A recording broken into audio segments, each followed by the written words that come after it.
how to turn on or off location services on iPhone X. And okay guys, here in your mobile phone, go to settings. In settings, scroll down and go to privacy and security. Okay guys, here in privacy and security, you can see the location services, and the location services is off. Okay, you'll have to do is tap this, and you can see here the location services switch button on the right side.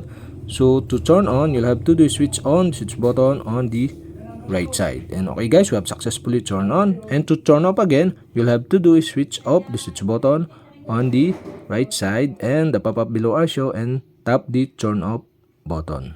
So if this turn off, location services will be disabled for all apps, but your personalized location services setting for apps will be temporarily restored if you use Find My iPhone to enable lost mode. So you can tap the turn off to turn off the location services. And okay guys, we have successfully turned on or off location services on iPhone X.